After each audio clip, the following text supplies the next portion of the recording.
Hi class, I am Harkesh Patel, biology faculty in Sarvodaya institute. आज आपके साथ डिस्कस करेंगे cell the unit of life. Okay, तो cell the unit of life के बारे में हम डिस्कस कर रहे हैं आपसे।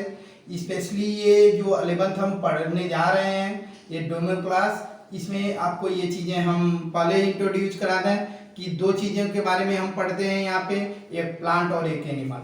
प्लांट की स्टडी जिसके अंतर्गत करते हैं, जिसके अंडर में करते हैं, उसे हम बॉटनी कहते हैं, जबकि एनिमल की स्टडी जिसके अंदर करते हैं उसे हम जूलॉजी कहते हैं। स्पेशली एनिमल हो या प्लांट हो, दोनों सेल से मिलकर बने होते हैं, उनका फॉर्मेशन सेल के द्वारा होता है। तो इसलिए हम सबसे बढ़िया टॉपिक मैंने cell the unit of life आपके साथ डिस्कस करने जा रहा हूँ। एक्चुअल में मेरा नाम हरकेश पटेल फार्मूला स्पेशलिस्ट है। कोई भी चीज़ों को न्यूमोनिक से याद कराना हमारी स्पेशलिटी है। जैसे आगे जैसे जैसे चैप्टर आपका चलेगा, जहाँ पे आपको एग्जाम्पल याद करने होंगे या ऑर्गेनेल्स के नाम याद करने होंगे, तो छोटे छोटे न्यूमोनिक आपको दिए जाएंगे। जैसे आप लोग पीरियाडिक टेबल में न्यूमोनिक याद करते हो, उसी तरह यहाँ पे मैं याद कराने में आपका हेल्प करूँगा। दूसरी बात ये है कि cell the unit of life में अगर बात किया जाए तो इसे थोड़ा हट के देखें। जैसे कोई भी चीज़ आपको याद करना है, ठीक है। जैसे किसी भी चीज़ के बारे में जब आपको याद करनी रहेगी, तो अगर 3 से 4 एग्जाम्पल रहेंगे तो उसके लिए मैं निमोनिक दूंगा, टिप्स दूंगा, जिसे आसानी से आपको याद हो जाएंगे। सिंपल सा अगर बात करें कि अगर कोई आपसे पूछ दे कि एल्गी के कितने class, how many class in algae, तो एल्गी के स्पेशली आपके चैप्टर में 3 क्लास हैं। फर्स्ट जो है उसे हम क्या बोलते हैं, क्लोरोफाइसी। सेकंड जो है उसे हम रोडोफाइसी बोलते हैं, और जो थर्ड है उसे हम क्या बोलते हैं, फियोफाइसी। एक तरह से Chlorophyceae, Phaeophyceae and Rhodophyceae 3 class है।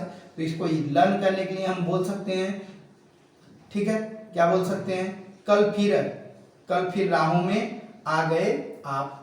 तो कल से हो जाएगा क्लोरोफाइसी, फिर से हो जाएगा फियोफाइसी, और राहों से रोडोफाइसी, और आप से हो जाएगा एल्गी। तो इस तरह से हम इसके एग्जाम्पल भी बहुत सुटेबल तरीके से आपको लर्न करा देंगे। सबसे पहली बात अगर हमें देखना है किस चीज के बारे में डिस्कस करना है, तो व्हाट इज द सेल। पहला टॉपिक हमारा क्या है बेटा, व्हाट इज सेल। सेल क्या है? अब आप बता सकते हो कि सेल है क्या। सेल के बारे में हम डिस्कस कर रहे हैं, ठीक है। द यूनिट ऑफ लाइफ 11 का टॉपिक है आपका, ठीक है। तो यहाँ पे हम कह सकते हैं कि जो all organism are composed of cell. क्या लिख सकते हैं बेटा, all organism composed of cell. मतलब जो भी ऑर्गेनिज्म है, या वो यूनिसेलुलर हो या मल्टीसेलुलर हो, या वो यूनिसेलुलर हो या फिर क्या हो बेटा, मल्टीसेलुलर हो, वो किसके बने होते हैं, तो वो सेल के बने होते हैं। अब इसमें मैंने बताया आपको दो हो सकते हैं यहाँ पे, एक हो सकता है यूनिसेलुलर और दूसरा हो सकता है क्या बेटा, multi cellular. Unicellular and multicellular, ध्यान से देखिए, एक हो गया यूनिसेलुलर और एक मल्टीसेलुलर। यूनिसेलुलर का मतलब क्या होगा यहाँ पे बेटा, तो यह सिंगल सेल होंगे, ये क्या होंगे, यह सिंगल सेल है। और एक सिंगल सेल सेपरेटली, एक सिंगल सेल यूनिसेलुलर ऑर्गेनिज्म में कहेंगे कि एक सिंगल सेल सेपरेटली क्या करेगा, ऑर्गेनिज्म होगा, और ऑर्गेनिज्म कैपेबल होगा, इंडिपेंडेंट होगा इन्वायरमेंट में सरवाइव करने के लिए और अपने इसेंशियल फंक्शन को परफॉर्म करने के लिए। मैंने क्या बोला, मैंने ये बोला कि मतलब यूनिसेलुलर सपोर्टेड कि मैंने क्या बोला, यूनिसेलुलर ऑर्गेनिज्म, यूनिसेलुलर ऑर्गेनिज्म जो होते हैं उनकी whole body forming one cell.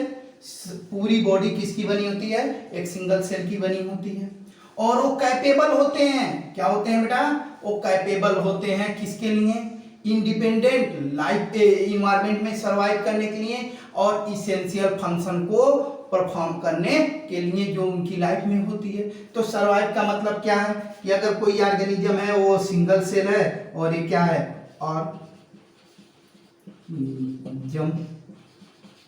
Organism है। अब सिंगल सेल है तो इसे क्या कहेंगे, तो इसे कहेंगे यूनिसेलुलर, क्या बोलेंगे बेटा, यूनिसेलुलर ऑर्गेनिज्म। तो पहली बात तो ये सिंगल ही अपनी लाइफ इन्वायरमेंट में सरवाइव कर जाएगा, एग्जिस्ट करेगा, कैपेबल होगा। और दूसरी चीज ये है कि ये सारे इसेंशियल फंक्शन परफॉर्म करेगा जो इसको सरवाइव करने के लिए रिक्वायर है। जैसे हम लोग डाइजेशन करते हैं तो ये भी डाइजेशन करेगा, हम एक्सक्रीशन करते हैं ये भी एक्सक्रीशन करेगा, हम रिस्पायरेशन करते हैं ये भी रिस्पायरेशन करेगा। हमारी बॉडी की ऑस्मोलरिटी मेंटेन होती है, इसकी भी बॉडी की ऑस्मोलरिटी मेंटेन होगी। तो ये चीजें आप लोगों को ध्यान में रखना है, ठीक है। वहीं पे अगर बात करें मल्टी सेलुलर ऑर्गेनिज्म है तो मल्टी सेलुलर ऑर्गेनिज्म जो होते हैं ये ग्रुप में होते हैं, ग्रुप ऑफ सेल होते हैं और स्पेशली ये ग्रुप में वर्क करते हैं। किस में वर्क करते हैं बेटा, ग्रुप में वर्क करते हैं। ग्रुप में वर्क करने का मतलब एक तो सारे आपस में ज्वाइंट होके, अगर मल्टी सेलुलर, ये तो मान लीजिए पहला यूनिसेलुलर हो गया, दूसरे की बात करें तो ये क्या है बेटा, multi cellular organism. Multi cellular organism क्या करेगा, तो मल्टी सेलुलर ऑर्गेनिज्म की ध्यान से सुनेंगे कि ये बहुत सारे सेल मिलकर आपस में, ठीक है, किसका फॉर्मेशन करेंगे, तो टिश्यू का, ठीक है। और टिश्यू, बहुत सारे टिश्यू मिलकर क्या करेंगे बेटा, तो ऑर्गन बनाएंगे, ठीक है। ऑर्गन मिलकर क्या बनाएंगे, ऑर्गन सिस्टम बनाएंगे। तो मल्टी सेलुलर ऑर्गेनिज्म जो होती है, जो कुछ ऐसे भी होते हैं जो मल्टी सेलुलर होने के बाद भी सेल लेवल पर ही होते हैं, जैसे पोरीफेरा। कुछ ऐसे होते हैं जो मल्टी सेलुलर होने के बाद टिश्यू से ही अपना काम चलाते हैं। कुछ क्या होते हैं बेटा, ऑर्गेनिज्म ऑर्गन से, और कुछ ऑर्गन सिस्टम से। तो ये मल्टी सेलुलर का। हाँ, ये चीज कर सकते हैं, anything less than a capable, A complete structure, मतलब एक सेल से कम कोई स्ट्रक्चर है तो वो इंश्योर नहीं है कि लाइफ में एग्जिस्ट करेगा ही। मैंने क्या बोला कि लेस देन जो सेल होते हैं, कोई भी सेल है वो क्या है कि लेस देन सिंगल सेल। अगर सिंगल सेल से है और उसमें भी कुछ चीजें उसमें क्या है, एब्सेंट है, तो हम कह सकते हैं कि वो specially does not ensure independent living. वो श्योर नहीं है कि वो डिपेंडेंट लिविंग हो सकता है। वो यूनिसेलुलर के रिगार्डिंग बोला गया है। एक सेल तो ठीक है, अगर कभी भी एक सेल से कम चीजें जो उसकी रिक्वायरमेंट के लिए आवश्यक हैं वो चीजें अगर नहीं मिलेंगी तो वो यूनिसेलुलर ऑर्गेनिज्म जो होंगे एक तरह से वो कैपेबल नहीं, इंश्योर नहीं है कि लाइफ में एग्जिस्ट करेंगे ही करेंगे। तो इससे एक कंक्लूजन आता है, हेंस हम कह सकते हैं, हेंस सेल क्या बेटा, सेल जो है fundamental, structural and functional unit of life है। क्या है, hence cell fundamental, structural unit of life. Cell is fundamental, structural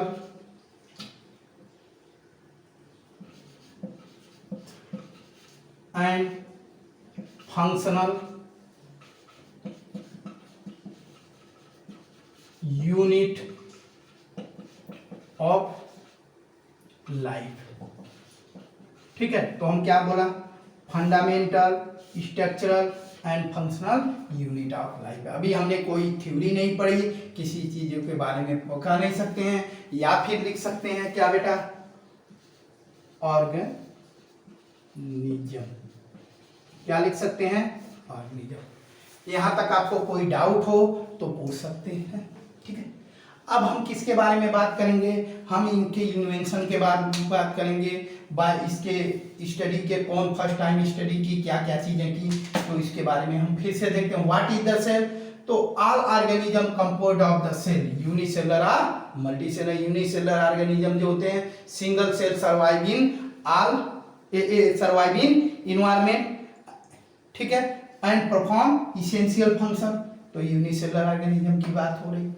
multicellular है, ग्रुप ऑफ सेल में, कहीं सेल लेवल पे, कहीं टिश्यू लेवल पे, कहीं ऑर्गन लेवल पे, कहीं organ system. Hence cell is the fundamental structure and functional unit of organism and life. तो ये तो बेसिक चीजें थी जहां से हमने आप लोगों को समझाने की कोशिश की। एनसीईआरटी की लाइनें हैं, तो यहाँ पे बहुत ज़्यादा क्वेश्चन बनते नहीं हैं। इसकी हिस्ट्री से थोड़े बहुत क्वेश्चन बनते हैं, तो हिस्ट्री पे हम फोकस करेंगे कि इसके हिस्ट्री से कौन कौन सी चीज़ें कहाँ पे क्या क्या चीज़ें हैं और कौन सी चीज़ें कहाँ पे आती हैं।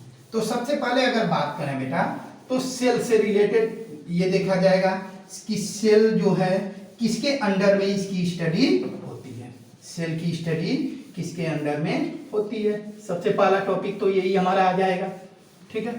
और इसके फादर कौन है, और इसके फादर कौन है, ठीक है, उसके बारे में हम देखते हैं। चलिए, हाँ, सबसे पहले हम बात करेंगे कि स्टडी ऑफ सेल, पहला पॉइंट यही आता है, स्टडी ऑफ सेल। तो सेल की स्टडी को हम क्या कहते हैं, स्टडी, ठीक है। तो सेल की स्टडी को हम कहते हैं बेटा साइटोलॉजी। क्या कहते हैं, साइटोलॉजी कहते हैं। या फिर इसको और डिटेल में जब जाएंगे, सारे पार्ट को बात करेंगे, एक जनरेशन से दूसरे जनरेशन तक जो करेक्टर ले जाता है, सारी चीजों को अगर मिला देंगे तो हम इसे क्या बोलेंगे, सेल बायोलॉजी। क्या बोलेंगे बेटा, इसको हम सेल बायोलॉजी, ठीक है। दूसरा अब आता है topic father of cell biology. मतलब अगर सेल की स्टडी को हम सेल बायोलॉजी करते हैं या फादर ऑफ साइटोलॉजी की बात करेंगे, तो यहाँ पे हमें साइटोलॉजी, ठीक है, यहाँ पे थोड़ा सा डिस्कशन आपसे करना पड़ेगा। सबसे पहले अगर बात किया जाए तो रॉबर्ट हुक नामक साइंटिस्ट, कौन बेटा, तो रॉबर्ट हुक नामक साइंटिस्ट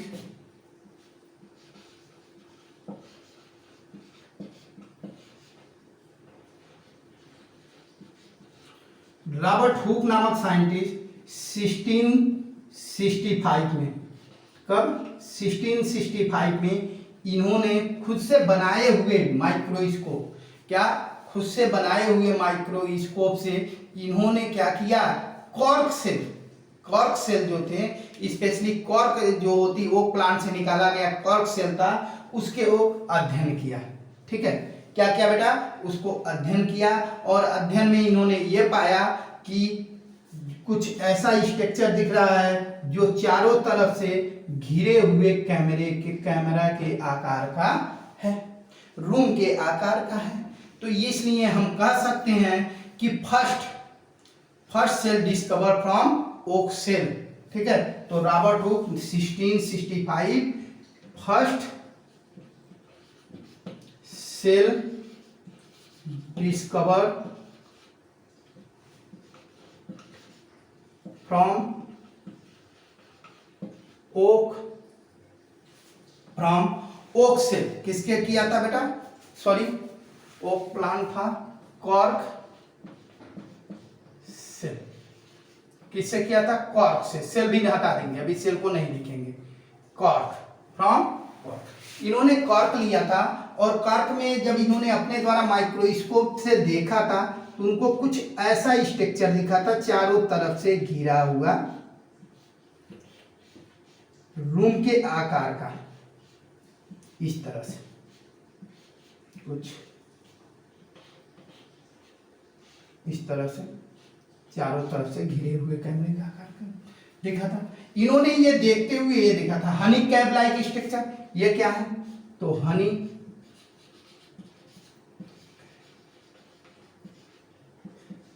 लाइक स्ट्रक्चर। क्या दिखा था बेटा? इनको हनी कैप लाइक स्ट्रक्चर दिखा था। ठीक है, ये जो स्ट्रक्चर इनको दिखा था हनी कैप, और इसके बीच में जो स्थान खाली था वो सेल कंपार्टमेंट था। क्या था बेटा? इसको इन्होंने क्या नाम दिया? Cell compartment.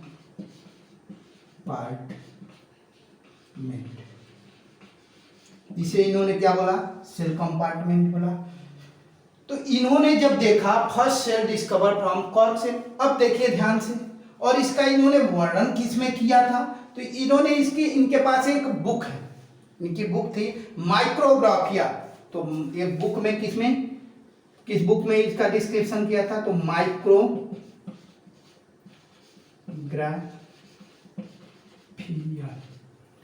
Micrographia book. क्या किया था उसमें बेटा? डिस्क्रिप्शन किया था इन्होंने या डिस्क्राइब किया था। किसमें किया था? तो माइक्रोग्राफिया नामक बुक में इन्होंने इसको डिस्क्राइब किया था। ठीक है, उन्होंने ये देखा था, स्पेशली ध्यान से देखो, कि कॉर्क सेल जो होता है वो ऐसे चारों तरफ से घिरे हुए, उनको कुछ संरचना दिखी थी, बहुत विजुअल नहीं थी, इस टाइप की संरचना दिखी थी। तो ये इनको चारों तरफ से घिरे हुए कैमरा के आकार का। अब सवाल ये उठता है बीच में खाली था या फिर भरा हुआ था? तो बेटा बीच में हमने सेल कंपार्टमेंट बोला है, क्या लिख दिया इसे? सेल कंपार्टमेंट, मतलब खाली था। मतलब ये क्या था बेटा? ये जो कॉर्क सेल होते हैं ये डेड सेल होते हैं। कॉर्क सेल ये डेड सेल होते हैं, डेड सेल। क्यों? कि कार्क बाहर की लेयर है और ये डेड होने के बाद फॉर्म होती है, डेड फॉर्म होने के बाद डेड हो जाती है। ठीक है, इन्होंने कॉर्क सेल जो था डेड सेल था। इसका मतलब ये था कि ये विदाउट, डेड का मतलब क्या है बेटा? ये विदाउट प्रोटोप्लाज्म, ये विदाउट प्रोटोप्लाज्म था, मतलब डेड था। इसके बाहर की तरफ शिप और सीट क्या दिख रहा था? तो एक ऐसे चारों तरफ से घिरे हुए रूम की तरह दिख रहा था, और इसके बीच में कंपार्टमेंट दिख रहा था जिसे उन्होंने सेल कंपार्टमेंट कह दिया था, और पूरे स्ट्रक्चर को उन्होंने हनी कैप लाइक स्ट्रक्चर कह दिया था। यहाँ पे एक चीजें आप लोगों को देखने को ये मिली कि कॉर्क सेल डेड था। तो इन्होंने जो डिस्कवरी की थी फर्स्ट सेल, इन्होंने किस सेल की थी? तो डिस्कवर जो किया था वो डेड सेल की किया था। कैसा सेल था बेटा? तो इन्होंने जो सेल, अब ये देखिए, तो इन्होंने स्पेशली लैटिन वर्ड से लिया गया सेंटेंस था। मतलब एक सेंटेंस होता है सेलुला, क्या होता है बेटा? सेलुली। जो सेलुली होते हैं, ध्यान से, सेलुला का मतलब ये है चारों तरफ से घिरा हुआ कमरा। ठीक है, इसी से क्या बना था बेटा? इसी से सेल क्या बन गया था? सेल। ठीक है, तो उन्होंने इसका नाम दे दिया सेल। एक्चुअल में ये सेल नहीं था, एक्चुअल में ये क्या था बेटा? तो एक्चुअल में अगर इसकी बात करें तो ये क्या है? Cell wall. लेकिन फर्स्ट टाइम इन्होंने डिस्क्राइब किया था, इसलिए इन्हें बहुत सारी क्रेडिट इनको मिली थी। क्या मैंने बोला? बहुत सारी क्रेडिट इनको मिली थी। अब हम यहाँ पे ध्यान से देखें, किससे लिया गया है? तो सेलुली से लिया गया है। यहाँ पे सेलुला जो लैटिन वर्ड है, ठीक है, वहां से इसको लिया गया। उसका अर्थ है चारों तरफ से जो घिरा हुआ कमरा, इसके बीच में ये डेड सेल था। कैसा था बेटा? तो इनके द्वारा जो डिस्कवर किया गया था वो कौन सा था? Dead cell. अब क्वेश्चन कहाँ पूछता है? तो रॉबर्ट हुक ने 1665 में first cell describe from cork cell से इन्होंने फर्स्ट सेल का डिस्क्राइब किया था या ऑब्जर्व किया था, और स्पेशली उन्होंने हनी कैप लाइक स्ट्रक्चर दिखी थी जिसे सेल कंपार्टमेंट बोला था। इसका डिस्क्रिप्शन इन्होंने अपने बुक के माइक्रोग्राफिया नामक बुक में किया था, डिस्क्राइब किया था। और स्पेशली ये कैसा सेल था? तो डेड सेल था। क्यों? क्योंकि कॉर्क सेल जो होता है वो डेड होता है। यह विदाउट प्रोटोप्लाज्म था। ठीक है, ये शब्द कहाँ से लिया गया? तो लैटिन वर्ड यहाँ तक की चीजें आप लोगों को अच्छे से मालूम, तो इनके बुक का नाम पूछ सकता है, तो माइक्रोग्राफिया हो गया, ठीक है। तो ये सारी चीजें किससे रिलेटेड थी, Robert Hooke. Then second scientist जो आए उनके बारे में देख लेते हैं। तो एंटोनी वान ल्यूवेनहॉफ साइंटिस्ट थे, एंटोनी वान ल्यूवेनहॉफ, ठीक है। तो सेकेंड साइंटिस्ट जो थे बेटा एंटोनी वान लीवेनहॉफ।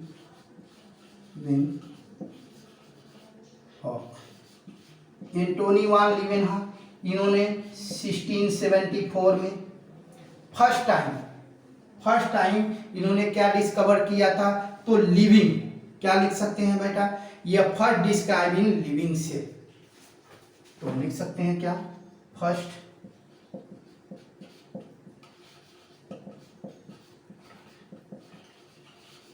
Living cell. इन्होंने किसकी खोज की थी, फर्स्ट डिस्क्राइबिंग लिविंग सेल। कब किया था बेटा, और इन्होंने ही कॉल्ड, क्या बोला था इसको, सेल को, इन्होंने जो सेल है, स्पेशली जो रॉबर्ट हुक ने सेल बोल गए थे, उसको इन्होंने सेल ना बोलकर एनिमल क्लू, क्या बोला था बेटा, एनिमल क्लू बोला था। तो एंटोनी वान ल्यूवेनहॉफ नामक साइंटिस्ट ने 1674 में फर्स्ट टाइम डिस्क्राइब किया था, किसके बारे में, लिविंग सेल के बारे में, और उन्होंने इस सेल को क्या बोला था, एनिमल क्लू बोला था, ठीक है। इन्होंने खुद के द्वारा इन्वेंशन किए गए, ये पूछ सकता है किस माइक्रोस्कोप से देखा था इन्होंने, तो सेल्फ इन्वेंशन किए थे लाइट माइक्रोस्कोप। इन्होंने किससे देखा था बेटा, तो लाइट माइक्रोस्कोप से इन्होंने देखा था, ओके। इन्होंने लाइट माइक्रोस्कोप से देखा था। और इनके साथ में कौन कौन सी चीजें थी, इन्हें क्या बोला जाता है, तो सबसे बड़ी चीजें ये है कि ल्यूवेनहॉफ को फादर ऑफ माइक्रोबायोलॉजी कहते हैं। क्या बोलते हैं इन्हें बोलते हैं बेटा father of microbiology, father of microbiology. तो दो साइंटिस्ट हम लोगों ने देख लिए, रॉबर्ट हुक 1665 में first cell discover from cork cell. Cork cell कैसा था, डेड था, और ये स्पेशली कैसा दिखता था इनको, तो हनी कैप्स लाइक स्ट्रक्चर दिखा था। इसका वर्णन इन्होंने किसमें किया था डिस्क्राइब, तो माइक्रोग्राफिया नामक बुक में किया था। चारों तरफ से घिरे हुए कैमरे की तरह दिख रहा था, जिसे सेलुली या सेलुला बोलते हैं, उस लैटिन वर्ड से लिया गया जिसे सेल कहते हैं। और एक्चुअल में ये डेड था, इन्होंने सिर्फ सेल वाल की खोज की थी, सेल की नहीं, लेकिन फर्स्ट टाइम किया था, इसलिए इन्हें सेल वाल की खोज की डिस्कवरी जाता है। तो फादर ऑफ सेल बायोलॉजी किसको बोलते हैं, तो हम बोलते हैं रॉबर्ट हुक। रॉबर्ट हुक नामक साइंटिस्ट को ही हम क्या बोलते हैं, फादर ऑफ सेल बायोलॉजी बोलते हैं, ठीक है। और भी सारी चीज़ें अगर हम देखें यहाँ पे मेन चीज़ें, तो यहाँ पे ल्यूवेनहॉफ से रिलेटेड किसमें खोजा था, क्या चीज़ें, ये बहुत ज़्यादा हमारे पास जरूरी नहीं है, जो इम्पोर्टेंट चीज़ें थी वो बता दिया। रॉबर्ट ब्राउन एक और साइंटिस्ट थे, रॉबर्ट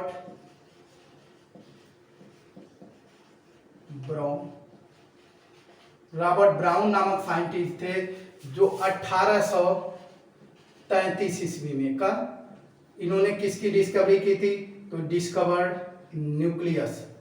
इन्होंने किसकी डिस्कवरी की थी बेटा, न्यूक्लियस की डिस्कवरी की थी। तब तक अच्छे माइक्रोस्कोप का इन्वेंशन हो चुका था, बहुत अच्छे माइक्रोस्कोप होने के कारण इजीली इन्होंने 1833 में, ठीक है, किसकी खोज की थी, न्यूक्लियस की थी। किसमें की थी, तो ऑर्किड रूट्स में की थी। किसमें की थी बेटा, तो ऑर्किड रूट्स में इन्होंने किस चीज की खोज की थी, तो इन्होंने स्पेशली रॉबर्ट ब्राउन ने न्यूक्लियस की खोज की थी, ओके। इसके बाद आता है कि जैसे जैसे अच्छे माइक्रोस्कोप का इन्वेंशन होता गया, जैसे पहले light microscope, simple microscope, light microscope, compound microscope, ठीक है, इलेक्ट्रॉन माइक्रोस्कोप। तो जब इलेक्ट्रॉन माइक्रोस्कोप की डिस्कवरी हो गई तो सेल की डिस्कवरी में एक तरह से रिवोल्यूशन हुआ, एक क्रांति आई।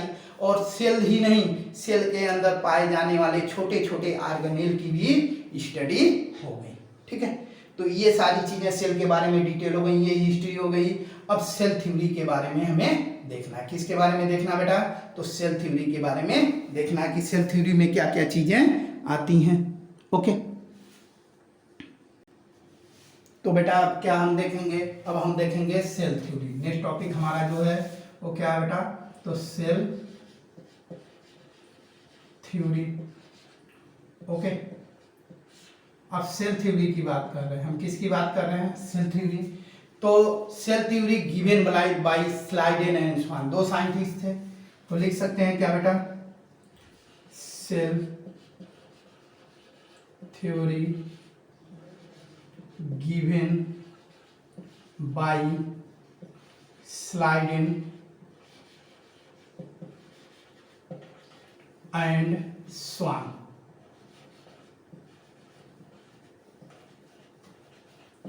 स्लाइडेन एंड स्वान, ठीक है। स्लाइडेन थे और स्वान थे, दो साइंटिस्ट हैं बेटा। कौन कौन? एक स्लाइडेन है, स्लाइडेन है जर्मन बॉटनिस्ट हैं, और स्वान जो हैं वो ब्रिटिश जूलॉजिस्ट थे। ठीक है, स्पेशली अगर बात यहाँ किया जाए तो जो स्लाइडेन थे,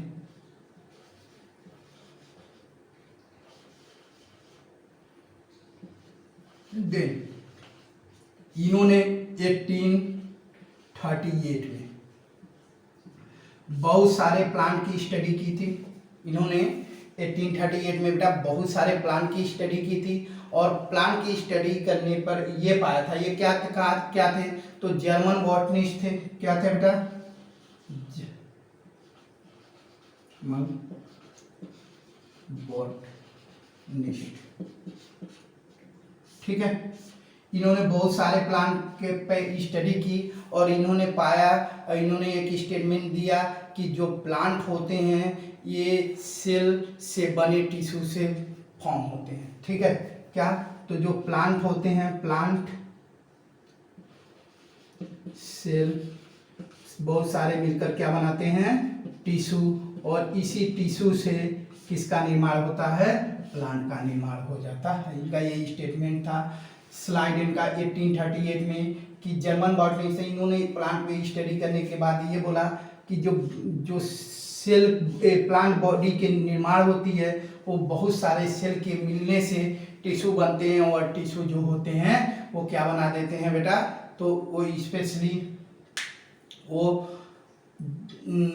क्या कि प्लांट का निर्माण कर देते हैं। ठीक है, तो इन्होंने कह दिया था क्या? They are made up cell and cell, they are made up cell and a plant made up cell और सेल प्रोडक्ट, या कह सकते हैं they are made up cell और सेल प्रोडक्ट। तो लिख सकते हैं दे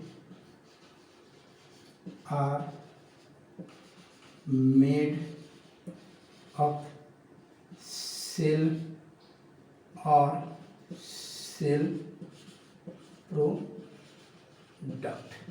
किसके बने होते हैं? सेल या सेल प्रोडक्ट के बने होते हैं। दूसरा, अब आते हैं कौन से साइंटिस्ट बेटा? तो स्वान। ये क्या थे? ब्रिटिश जूलॉजिस्ट थे। क्या थे बेटा? ब्रिटिश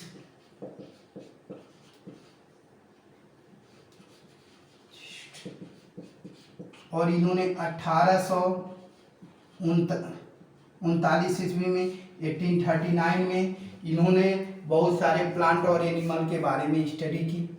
ठीक है, और प्लांट और एनिमल दोनों की स्टडी करने के बाद इन्होंने यह conclusion, animal had outer layer of plasma membrane. क्या?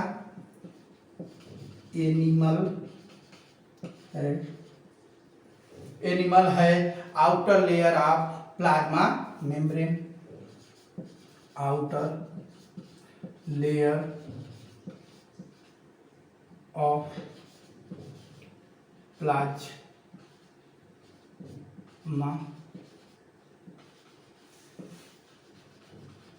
मेम्ब्रेन। ठीक है, इन्होंने क्या बोला था, एनिमल हैड आउटर लेयर, ठीक है, प्लाज्मा मेम्ब्रेन। तो एनिमल जो होता है उसका आउटर लेयर जो होता है वो किसका बना होता है बेटा, तो प्लाज्मा मेम्ब्रेन का बना होता है। ठीक है, ये किसका बना है, तो एक तरह से प्लाज्मा मेम्ब्रेन का बना हुआ है, जिसे ये प्रूव्ड होता है कि अगर हमने सबसे बाहर की तरफ क्या देखा था, सेल वाल देखा था। क्या देखा था बेटा, सेल वाल। ठीक है, तो यहाँ पे सेल वाल नहीं है, मतलब आउटर लेयर क्या है, यहाँ पे थिन मेम्ब्रेन है जिसे प्लाज्मा मेम्ब्रेन कहते हैं। तो एनिमल सेल जो होगा, एनिमल सेल, वहां पे सेल वाल जो होगा बेटा वो अब्सेंट होगा। सेल वाल क्या होगा बेटा, अब्सेंट होगा। इन्होंने ये बताया कि जो एनिमल सेल होते हैं वहाँ पे सेल वाल अब्सेंट होते हैं, जबकि जो प्लांट सेल होते हैं उनका सेल वाल एक यूनिक फीचर है। ठीक है, इन्होंने क्या बताया, एनिमल सेल में सेल वाल अब्सेंट है, जबकि प्लांट सेल में सेल वाल एक यूनिक फीचर है। सेल वाल वैसे तो बैक्टीरिया में, फंगाई में भी पाया जाता है, तो उसको डिटेल जब स्टडी करेंगे। तो स्लाइडेन एंड स्वान ने 2 थ्योरी दी थी। उसके बाद एक चीज और ये देखा, इन्होंने ये चीज बताने में ये असफल है। इन्होंने बताया था क्या, दोनों ने मिलकर बताया था कि all living organism made up cell are cell product. क्या, all living organism made up cell are cell product, but not describing new cell arising from. इन्होंने न्यू सेल कहाँ से एराइज होता है उसके बारे में नहीं बताया था, जो नेक्स्ट वीडियो लेक्चर में हम बताएंगे आप लोगों को कि कहाँ से होता है, और आगे की चीज़ें हम आपके साथ डिस्क्राइब करेंगे। न्यू जो थ्योरी आई है उसके, तो जो थ्योरी है उनके अकॉर्डिंग वो ये थी कि दोनों ने मिलकर दिया था, all organism made up cell are cell product. Okay, तो थैंक यू।